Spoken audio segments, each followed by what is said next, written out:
Horror कहानियां थी। गाना। आज 20 सालों बाद रमेश अपनी दुल्हन नैना के साथ अपने गांव के अपने पुराने घर आता है। सभी लोग बहुत खुश थे। रूपा भी अपनी बहू का स्वागत करने में लगी थी। पर ये क्या, रूपा जैसे ही अपनी बहू की आरती उतारने जाती है, अचानक से तेज हवाएं चलने लगती है। घर की लाइट चली जाती है और आरती का थाल का दीपक बुझ जाता है। माँ, ये सब क्या हो रहा है? अचानक से ये मौसम कैसे बदल गया? अरे बेटा, ये गांव है। गांव में अक्सर ऐसा ही होता है। किसी भी वक्त मौसम बदल जाता है और कभी भी लाइट चली जाती है। दीपाली बेटा, किचन से मोमबत्तियां तो ले आ। रूपा के कहने पर दीपाली किचन में मोमबत्ती लेने जाती है। लाइट ना होने की वजह से घर में काफी अंधेरा था, इसलिए दीपाली अपने फोन का टॉर्च ऑन करती है और टॉर्च ऑन करते ही उसे महसूस होता है जैसे कोई उसके सामने से गुजरा हो। मुझे ऐसा क्यों महसूस हुआ कि मैंने अभी यहाँ किसी को देखा? क्या सच में यहाँ कोई था या ये सिर्फ मेरा वहम था? अरे दीपाली बेटा, मिले कि नहीं मोमबत्ती? हाँ माँ, बस अभी लाती हूँ। दीपाली सारी बातों को भूलकर मोमबत्ती जलाती है और जैसे ही मोमबत्ती लेकर वापस बाहर जाने के लिए पीछे मुड़ती है तो उसके सामने एक 10 साल की छोटी बच्ची खड़ी होती है। उस बच्ची की एक झलक देखते ही दीपाली डर जाती है और जोर जोर से चिल्लाने लगती है। तभी अचानक से लाइट आ जाती है। दीपाली की आवाज सुनकर शंकर और छोटा भाई पवन उसके पास पहुंचते हैं। क्या हुआ दीपावली बेटा?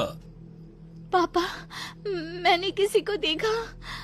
दीदी यहाँ पर कोई नहीं है। अंधेरे में वहम हुआ होगा आपको। अब चलो, दरवाजे पर भैया भाभी कब से खड़े हैं। दीपाली भी इसे अपना एक वहम समझकर सबके साथ बाहर चली जाती है, जहां वो लोग अपनी भाभी का स्वागत करते हैं। नैना अपने पैरों से कलश को गिराकर थाल में पैर रखती है और घर के अंदर जाती है। सब घर के अंदर चले जाते हैं। भाभी, मैं आपकी ननद नहीं, आपकी छोटी बहन और फ्रेंड की तरह हूँ। इसलिए कभी भी आपको ये लगे कि भैया आपको सता रहे हैं तो आप उनकी शिकायत मुझसे कर देना। भाभी भैया की शिकायत करे या ना करे, पर मुझसे और माँ से तेरी शिकायत जरूर करेगी। सभी आपस में बैठकर हंसी मजाक कर रहे थे। नैना भी घूंघट किए अपने बिस्तर पर बैठी थी। वो सब आपस में बात कर ही रहे होते हैं कि तभी उन्हें एक अजीब डरावनी आवाज सुनाई देती है और कमरे की खिड़की अपने आप ही खुल जाती है। मुझे इसीलिए गांव पसंद नहीं। गांव में ऐसी ही डरावनी आवाजें आती हैं। मैंने तो सुना है गांव में बहुत सारे भूत भी होते हैं और इस मौसम को पता नहीं क्या हो रहा है। मुझे तो बहुत डर लग रहा है। मैं तो अपने कमरे में जा रही हूँ सोने। बाय भाभी, हम कल बात करेंगे। अब सब अपने कमरे में सोने चले जाते हैं। नैना अपने कमरे में बिल्कुल अकेली थी। कुछ देर बाद रमेश अपने कमरे में आता है और देखता है कि नैना खिड़की के पास खड़ी होकर बाहर की ओर एक टक नजरें लगाकर देख रही थी। क्या हुआ नैना, बाहर क्या देख रही हो? मैं बाहर का मौसम देख रही हूँ रमेश जी। इस मौसम को देखकर ऐसा लग रहा है जैसे आज कोई अपना बदला लेने के लिए आया है। तुम क्या बोल रही हो, मेरी कुछ समझ में नहीं आ रहा। और वैसे भी रात काफी हो चुकी है, अब हमें भी सो जाना चाहिए। चलो। इतना बोलकर रमेश सोने के लिए बिस्तर पर लेट जाता है, पर नैना अब भी खिड़की के पास ही खड़ी होती है। रमेश के सो जाने के बाद नैना अपनी सास के कमरे में जाती है और अपनी सास के पास बैठकर रोने लगती है, जिसे सुन सास की नींद खुल जाती है। बहू, अरे क्या हुआ बहू? तू इतनी रात को यहाँ मेरे कमरे में बैठकर रो क्यों रही है? मम्मी जी, आपने मुझे क्यों नहीं अपनाया? आपको पता है, आपकी वजह से मुझे और मेरे परिवार वालों को गांव वालों के कितने ताने सुनने पड़े। तू मेरी बहू नहीं है? कौन है तू? मम्मी जी, मैं आप ही की बहू हूँ। आपने मुझे अब भी नहीं पहचाना? इतना बोलते ही नैना की आंखें लाल हो जाती हैं। वो जोर जोर से हंसने लगती है। मौसम का रुख बदल जाता है। कमरे की खिड़कियां और दरवाजे अपने आप ही खुलने और बंद होने लगते हैं।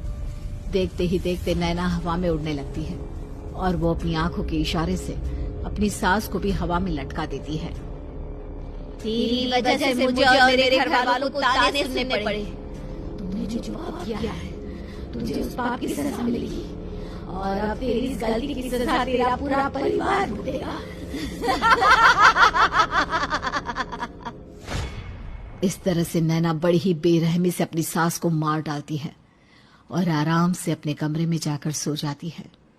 अगली सुबह जब घर वालों को कमरे में रूपा की लाश मिलती है तो उन लोगों के पैरों तले जमीन खिसक जाती है। कल तक माँ बिल्कुल ठीक थी, फिर अचानक ऐसा क्या हुआ रात को कि माँ हम सबको छोड़कर चली गई। सारी गलती मेरी है। बेटे की शादी की खुशी में मैं ही रात को घर वापस नहीं आया और चला गया अपने गांव के दोस्तों से मिलने। अगर रात को मैं अपनी रूपा के साथ होता तो शायद आज वो हमें छोड़कर न जाती। घर में शोक का माहौल पसर गया था, पर नैना को इस बात से कोई फर्क नहीं पड़ रहा था और ये बात कहीं ना कहीं पवन को भी समझ में आ रही थी। अब ऐसे ही कुछ दिन बीतते हैं और 1 महीने के अंदर ही अंदर शंकर की भी मौत हो जाती है। पहले माँ छोड़कर चली गई और अब पिताजी। क्या हो गया है हमारे घर को? पता नहीं किसकी नजर लग गई है। भैया ये घर सही नहीं है। हम जब से इस घर में आए हैं कुछ न कुछ बुरा ही हो रहा है। हमें यहाँ से वापस शहर चले जाना चाहिए। जहाँ रमेश, दीपाली और पवन का रो रो कर बुरा हाल था, वहीं नैना अपने कमरे में बैठी आराम से मेकअप कर रही थी। दीदी मुझे तुमसे कुछ बात करनी है। मुझे लगता है कि इन सब के पीछे भाभी का हाथ है। पवन तू ये सब क्या कह रहा है? तू होश में तो है ना? अगर भैया भाभी ने तेरी ये बकवास बात सुन ली तो उनके दिल पर क्या गुजरेगी? तू भाभी पर इतना बड़ा इल्जाम कैसे लगा सकता है?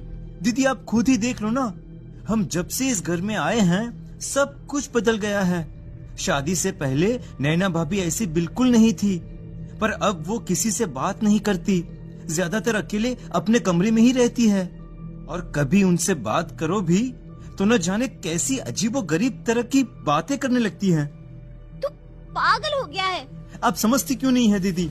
देखो ना, हमारे घर में मौत का सिलसिला शुरू हो गया है, पर भाभी को कोई फर्क नहीं पड़ रहा। वो अभी भी मेकअप कर रही हैं, आराम से खाना खा रही हैं। और दीदी आपको पता है, जिस रात माँ की मौत हुई थी ना, उस रात मैंने भाभी को माँ के कमरे में जाते हुए देखा था। पवन की बातें सुन अब दीपाली के मन में भी शक पैदा होने लगता है और वो इस बारे में रमेश से बात करती है। रात को सब साथ में बैठकर खाना खा रहे थे, तभी कौन हो तुम और तुम ये सब क्यों कर रही हो? क्यों सबकी जान ले रही हो? रमेश जी ये आप क्या कह रहे हैं? मैं भला मम्मी जी पापा जी की जान क्यों लूंगी? मैंने कब कहा कि तुमने माँ पापा की जान ली? नैना तुम तो मेरी पत्नी हो, तुम थोड़ी किसी को मारोगी। नैना तुम नैना ही हो ना?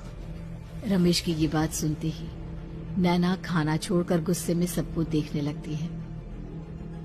नैना की गुस्से भरी आंख को देखकर तीनों भाई बहन डर जाते हैं। तभी नैना जोर जोर से हंसने लगती है। मैं ही तो हूँ आपकी पत्नी गौरी। गौरी का नाम सुनते ही रमेश के होश उड़ जाते हैं। आखिर कौन है ये गौरी? क्या है इस घर और घर वालों का राज?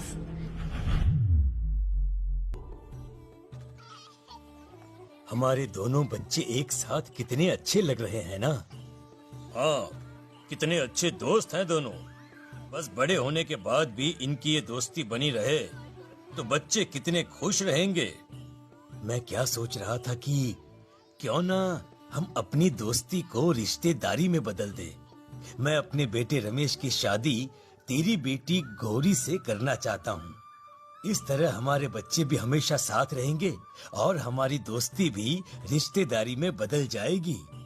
शंकर की इस बात से उसके दोस्त को बहुत अच्छा लगता है और वो अपनी बेटी की शादी रमेश से करवाने के लिए तैयार हो जाता है। बहुत जल्द दोनों परिवार मिलकर बचपन में ही रमेश और गौरी की शादी करा देते हैं।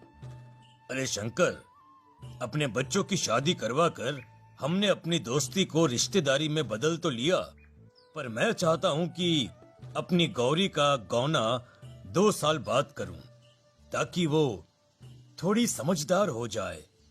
अरे हाँ हाँ दोस्त, बिल्कुल, हमें कोई दिक्कत नहीं है। इसी तरह समय बीतने लगता है। समय के साथ शंकर का कारोबार तरक्की पकड़ लेता है और 2 साल बाद शंकर अपने पूरे परिवार के साथ शहर में शिफ्ट होने की तैयारी कर लेता है। जब ये खबर उसके दोस्त को पता चलती है तो वो शंकर से बात करने उसके घर जाता है। शंकर, 2 साल पूरे हो चुके हैं और अब तू शहर भी जाने वाला है। मैं सोच रहा था कि तेरे शहर जाने से पहले गौरी का गौना कर दूं, ताकि तू अपनी बहू को अपने साथ लेकर जा सके। ये तू कैसी बातें कर रहा है? रिश्तेदारी बराबरी वालों से होती है, और वैसे भी अब मेरा बेटा या मेरा परिवार कोई भी इस रिश्ते को नहीं मानता। ये तू कैसी बातें कर रहा है दोस्त? जब हमने अपने बच्चों की शादी करवाई थी तब हम दोनों ही एक बराबर थे। पिछले 2 साल में तेरा कारोबार थोड़ा सा अच्छा क्या चल गया, तू पुराने रिश्ते ही तोड़ देगा। देख भाई, ऐसा मत कर। अगर तूने मेरी बेटी को अपनी बहू के रूप में नहीं अपनाया तो कोई भी मेरी बच्ची से शादी नहीं करेगा। अरे उसकी जिंदगी बर्बाद हो जाएगी। यार देख, वैसे भी बाल विवाह तो कानून मान्यता नहीं देता, फिर मैं कैसे दे दूं? तू अपनी बेटी के बड़े होने पर उसकी शादी किसी दूसरे लड़के से करवा देना। वैसे भी तब तक ना उसे और ना ही गांव वालों को ये बात याद रहेगी। मेरे बेटे को बख्श दे मेरे भाई। इस तरह से शंकर अपने दोस्त के परिवार और गौरी को गांव वालों के ताने सुनने और जिल्लत से भरी जिंदगी जीने के लिए छोड़ अपने परिवार वालों के साथ शहर चला जाता है। अरे इनकी गोरी में ही कोई दोष होगा, तभी तो लड़के वालों ने इनकी बेटी को अपनी बहू के रूप में नहीं अपनाया और उसको यहाँ छोड़कर शहर चले गए। अब कौन थामेगा ऐसी लड़की का हाथ? अरे पता नहीं कैसा आदमी है जो गांव वालों के इतने ताने सुनकर भी सर उठाकर गांव में चल रहा है।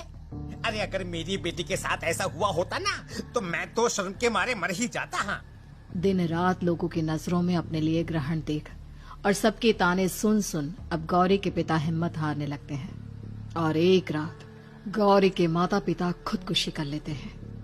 ये सदमा गौरी भी सहन नहीं कर पाती और उसकी भी मृत्यु हो जाती है। तुम्हारे परिवार की वजह से हम लोगों ने अपनी इज्जत और जान गंवाई। इसका बदला तो तुम्हें चुकाना पड़ेगा, वो भी अपनी जान देकर। हंसते हुए अब नैना हवा में उड़ने लगती है। नैना अब पूरी तरह से बदल चुकी थी। गौरी की आत्मा उसके शरीर पर हावी हो चुकी थी। उसकी आंखें सफेद, पैर उल्टे, चेहरा काला और बाल बिखर गए थे। अब गौरी अपनी शैतानी शक्तियों से घर के हर कोने को अपने काबू में कर लेती है और सीधी दीवार पर जाकर चिपक जाती है। मुझे अपना बदला चाहिए। बदला लूंगी मैं तुम सबको खत्म कर दूंगी। गौरी इतनी तेज चिल्ला रही होती है कि उसकी आवाज से घर के सारे कांच टूट जाते हैं। सामान इधर उधर गिरने लगता है और ये सब देखकर तीनों भाई बहन के होश उड़ जाते हैं। बचाओ, भागो भागो। उन तीनों को अपनी जान बचाने के लिए यहाँ से वहां भागता देख गौरी जोर जोर से हंसने लगती है। तभी दीपाली घर से बाहर निकलने लगती है, जिसे देख गौरी गुस्से में अपनी शक्तियों से तुरंत घर का दरवाजा बंद कर दीपाली को हवा में उड़ा देती है। बाहर भागेगी, मुझसे बचकर भागना चाहती है? कोई नहीं बचेगा, आज तुम सब मरने वाले हो। अचानक घर में भूतिया आवाजें गूंजने लगती है, तेज हवाएं चलने लगती हैं। सोफा, टेबल, कुर्सी सब हवा में उड़ने लगता है। ये सब देखकर रमेश, दीपाली और पवन की रूह कांप जाती है। घर में ये सब होते हुए और अपनी बहन को हवा में उड़ते हुए देख रमेश और पवन को भी समझ में नहीं आ रहा था कि वो क्या करे, कैसे अपनी जान बचाए। इतने में गौरी अपनी आंखें